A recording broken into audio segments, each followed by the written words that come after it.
both. Now we're going to get started with yesterday's, I'm not really sure how to describe it, in the park with Keir Starmer, who's apparently going to fix the foundations. But of course, in order to get to the foundations to fix them, you've got to demolish the building first. But let's listen to a little bit of what he had to say. But I have to be honest with you, things are worse than we ever imagined. In the first few weeks, we discovered a £22 billion black hole in the public finances. And before anyone says, oh, this is just performative or playing politics, let's remember the OBR did not know about it. They wrote a letter setting that out. And they didn't know because the last government hid it. And even last Wednesday, just last Wednesday, we found out that thanks to the last government's recklessness, we borrowed almost £5 billion more than the OBR expected in the last 3 months alone. That's not performative, that's fact.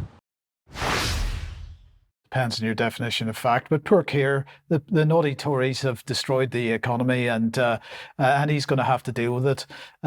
Never mind the fact that he basically agreed to everything that they did over the last since 2010 anyway, or at least he and his, while he was in various shadow cabinet roles and as leader of the Labour Party and now as Prime Minister. So he made that comment, setting the scene for what came next. Let's have a listen.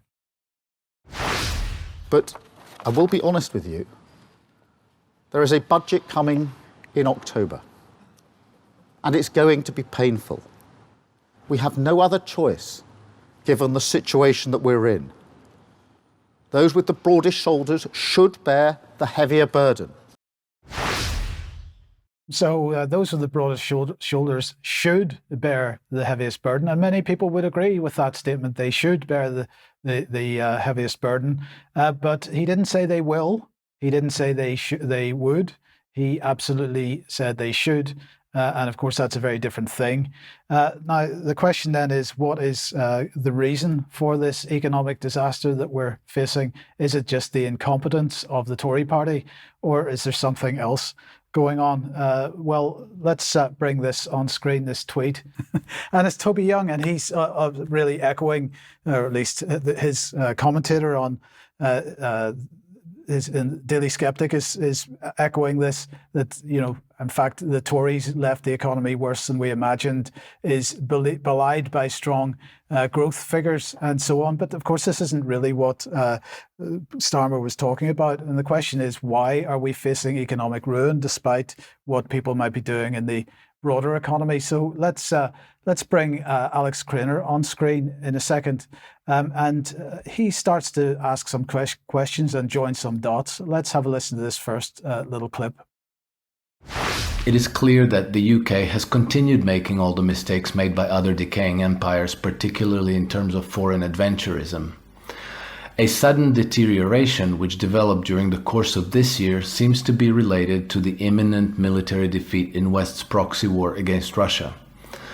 Britain has been the principal cheerleader and sponsor of that conflict, and she seems to have gone in over her head. In addition to providing at least £7.5 billion, nearly $10 billion in military aid, Britain gave another £5 billion, or $6.5 billion to Ukraine in financial support. Furthermore, Britain has also guaranteed multiple tranches of World Bank loans to Ukraine, and many British financial institutions have purchased billions worth of Ukraine's bonds. Okay, so now we're starting to get some serious discussion going on here, because Alex Krainer highlighting the amount of money that the UK has pushed in the direction of Ukraine in the form of loans, admittedly, in some cases. But the question is, are we ever going to see that money returned? We'll come on to that in a second, but also in grants as well. And never mind the amount of military material and so on that has been sent over that has to be replaced. That has to be funded as well. So Alex Krainer goes on to talk about the likelihood of anybody receiving their money from Ukraine in the form of a repayment.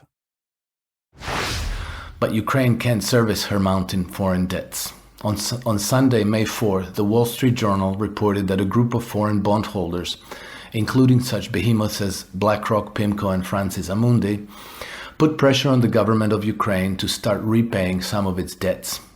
Back in July 2022, this group granted Kiev a 2-year grace period to pause repayments of some $20 billion in bonds they had previously purchased. That agreement was due to expire on August 1, 2024. Just the interest on those debts alone would amount to nearly $1.5 billion a year, which is actually triple what the media had reported. And here we're talking still only about $20 billion out of Ukraine's total debt of well over $160 billion. Given the catastrophic state of the country's finances, the repayment of these debts would collapse Ukraine's government and its economy. Apparently, Britain isn't going to allow that to happen, but the question is Britain going to allow its own economy to collapse as a result? Let's continue with Alex Krainer. What's peculiar about the British financial system is that the taxpayers are obliged to reimburse the Bank of England for any losses it sustains on its balance sheet assets. If the price of gilts on the bank's balance sheet collapses, British taxpayer must cover those losses and make the bank whole. So what kind of money are we talking about? As the Financial Times reported last July, the Bank of England estimated that it will require the Treasury to transfer a total of £150 billion by 2023 to cover the bank's expected losses on its quantitative easing program. And how much is £150 billion? Unless things have deteriorated since July 2023, and I think they have, we're talking £2,240 per man, woman and child in Britain. That's the ransom which the Bank of England is claiming from them. And I think the use of the word ransom there is absolutely appropriate. We have one more clip from Alex Krainer continuing to talk about the Bank of England. When businesses are losing sales to poverty rather than competition, we know that the parasite is killing the host. The parasite here is the banking cartel, and it doesn't care about the plight of the ordinary British people. In an interview last year, Bank of England's top economist Hugh Pill thought that the best advice he could offer to his fellow Britons was to just accept being worse off. Just accept being worse off.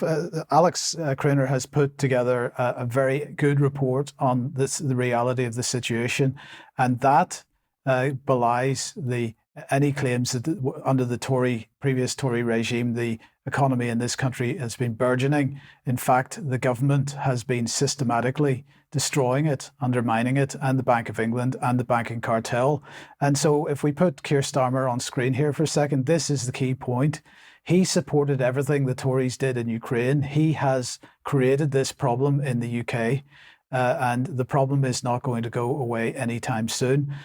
But he also supported the entire principle of levelling up. And as we've made the point before, we've got to look at levelling up in terms of a seesaw.